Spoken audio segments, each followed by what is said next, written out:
Monsieur le coordinateur, bonjour. Bonjour. Aujourd'hui, vous venez de tenir une séance de travail pour montrer l'avancement et les contraintes du projet Pardon. Est-ce que vous êtes satisfait d'abord en premier lieu de cette activité? Oui, je suis très satisfait de l'activité.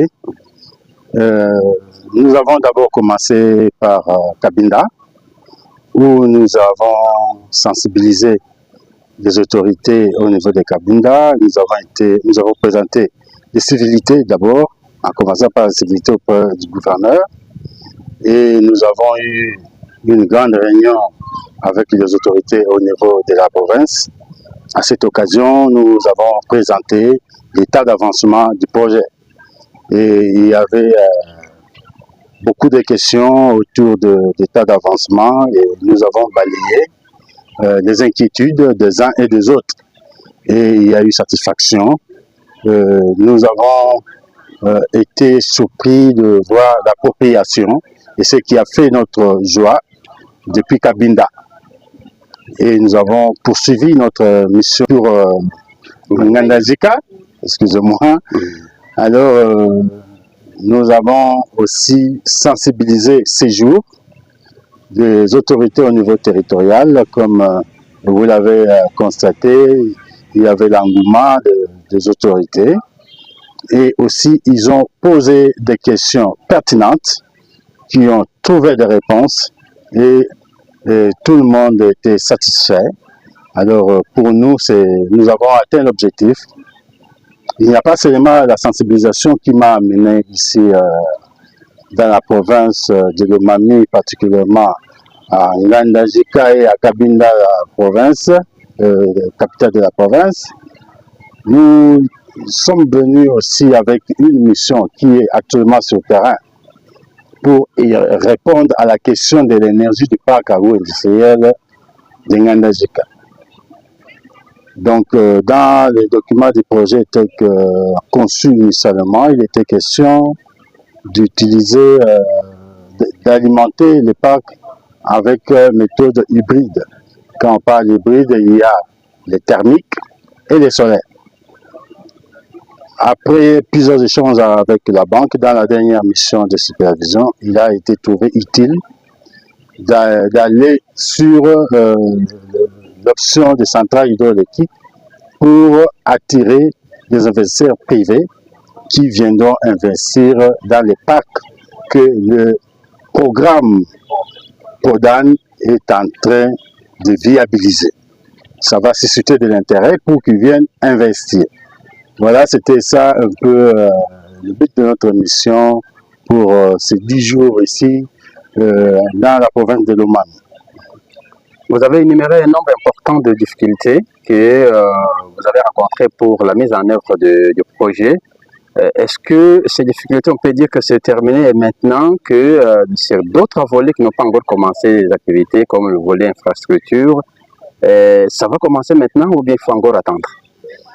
Oui, ce qui est important d'abord, c'est cibler les difficultés qui pourraient déranger la mise en œuvre. C'était très important, nous les avons tout ciblés avec la banque et avec tous les experts. Et nous avons mis un plan de mise en œuvre pour essayer de rattraper tant ça peut le retard déjà enregistré. Là, je peux vous apaiser avec le chronogramme que nous avons adopté. Si tout le monde s'y met, chacun respecte, parce que tout ne dépend pas seulement de la coordination ou du comité, la série d'exécution du projet. Tout dépend aussi des partenaires de mise en œuvre et aussi de la banque qui doit répondre dans les documents pour les non-objections. Tout ça, si nous allons dans le même esprit tel que nous avons arrêté le plan du travail, nous espérons avoir les résultats escomptés. Et la population de Ngandajika a vraiment peur de l'office des routes. Dans votre rapport, vous avez énuméré que l'office des routes pourra travailler sur cette route. Rassurez-vous à cette population que l'office des routes pourra pour le moment faire un bon travail. Avoir peur de quoi? Ça, c'est une question. Une question récente parce que la population a peur l'Office des routes a fait une petite distance seulement. Et Dans le centre de Ngandajika. dans le centre de Ngandajika. La route n'était pas bien faite pendant 6 ou 5 mois seulement, c'est déjà délabré. Et aussitôt que vous offrez encore ce marché, rassurez-vous vraiment que l'Office des routes pourra satisfaire à cette population qui attend vraiment une route bien faite. Moi, je vous rassure, je connais l'expertise de l'Office de route. Hein. Je connais la valeur et l'expertise de l'Office de route. Et l'Office de route, c'est l'office qui a la responsabilité sur les routes d'intérêt national et provincial. Si on n'a pas confiance en l'Office de route, vous voulez que ce soit que l'Office. Et nous avons l'Office de voies et drainage qui s'occupe de routes, de voies urbaines, ça c'est l'OVD. Les drainages, ça c'est au niveau. Et aussi, nous avons l'OVDA qui s'occupe de routes et de dessertes agricoles. Ce sont des offices de l'État. Il faut avoir confiance à l'État. Si vous n'avez pas confiance aux structures de l'État... C'est par rapport à l'expérience que nous avons posé cette question. L'expérience est récente. Je crois que vous avez aussi circulé cette route, une petite distance seulement qui était le petit marché jusqu'à le petit marché de Toulouse. C'est pourquoi, d'après vous, après vos échanges, cet office de route pourra vraiment faire une bonne route. Bon, pour nous, avec Podan, je sais qu'il y a le bureau technique de contrôle qui sera là pour suivre tout ce que l'office de route va faire. Nous n'avons pas de crainte. Nous connaissons l'expertise de l'office de route et nous avons confiance. Et le bureau technique de contrôle, nous connaissons l'expertise du bureau technique de contrôle. La population attend. Et la population va recevoir l'ouvrage. Et il y a aussi au niveau de Podan, nous avons des experts de l'infrastructure. Moi-même, qui vous parle, je suis un ingénieur. Ingénieur en bâtiment et travaux publics. Je suis aguerri pour suivre. Donc, nous n'allons pas accepter que sous notre mandat, qu'on puisse exécuter quelque chose qui puisse s'envoler. Hein? C'est ici, parmi les options, nous n'avons pas voulu travailler avec méthode IMO. Puisque, je ne sais pas, peut-être si c'était ça, mais je ne crois pas que le fait du travail avec méthode IMO. Avec méthode IMO, l'inconvénient est que on aligne des comités qui vont travailler, qu'on appelle les clercs. Après un certain moment, après les trafics, puisqu'ils n'ont pas des engins pour faire les travaux, ils le font à la main. Imaginez les trafics ou les poids des véhicules, ça ne marche pas. Mais avec l'office de route, on va utiliser avec les équipements nécessaires et bien voulus. Et mot d'apaisement à cette population? À la population, moi j'ai confiance à la population. C'est déjà bon pour nous puisque la population va surveiller. La population fera... Ça c'est un point qui va attirer l'attention de l'office de route. Ah voilà, nous devons bien travailler puisque la population est en train déjà de nous pointer du doigt. C'est déjà, pour moi c'est bon.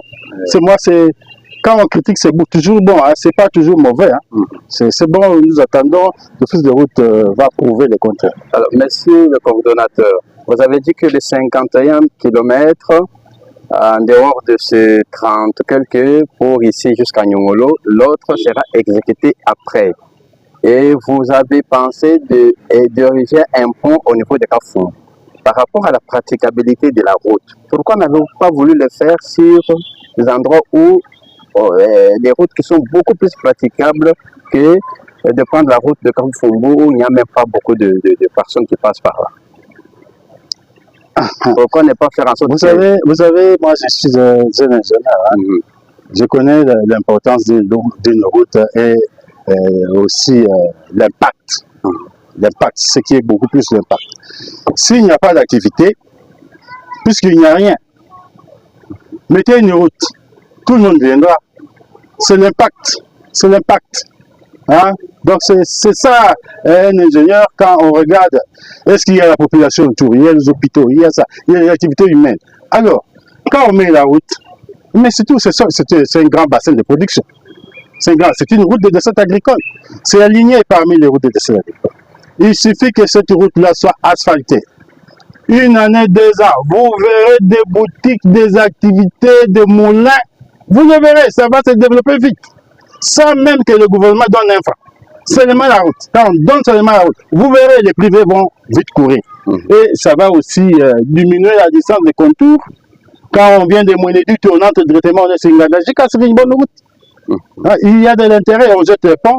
Et aussi, à côté, il y a Kafumbu, on va construire le barrage sur Kafumbu. C'est une facilité pour l'entreprise d'amener les matériaux directement, ça passe par ce pont. Actuellement, il n'y a que des pirogues qui peuvent transporter 2 personnes, pas même un sac de ciment. Mais si on jette un pont, donc nous avons des véhicules de 60 tonnes qui vont devoir passer. Vous voyez un peu l'importance de cette route et de ce pont qu'on va jeter. Voilà. Le projet devait commencer depuis 2022. Oui. Déjà, le retard qui est déjà connu sera récupérable. C'est une question que la population se pose. Ce retard déjà connu. Ah, vous savez, en matière de temps, c'est dans la ville où j'ai vu, on avait arrêté le soleil. Quelqu'un a arrêté le soleil. Ça, j'ai vu dans la ville. Et voilà, je vais combattre le soleil. Arrête-toi sur Gabaron jusqu'à ce que je termine. Mais à part celui qui avait arrêté le soleil. Bon, le temps, ceci s'est passé. On enregistre dans le passé, mais on met un programme pour avancer. C'est ce qui est utile. Il ne faut pas rester sur le passé. Tout le monde a un passé. Mais si vous restez sur votre passé, vous n'allez pas avancer. Il faut envisager le futur. Quand on définit même l'histoire, dans l'histoire, il y a le futur. Ok? Vous allez vous inspirer des expériences antérieures, que ce soit une expérience positive ou négative. Vous allez maintenant le rentabiliser pour le futur. Voilà, c'est ça ce que nous faisons. Le passé, là, ça ne me dérange pas, ça ne me gêne pas. Nous exploitons et nous projetons le futur. C'est ça notre programme d'action du travail. Voilà, monsieur le Congo, merci. Ok, merci.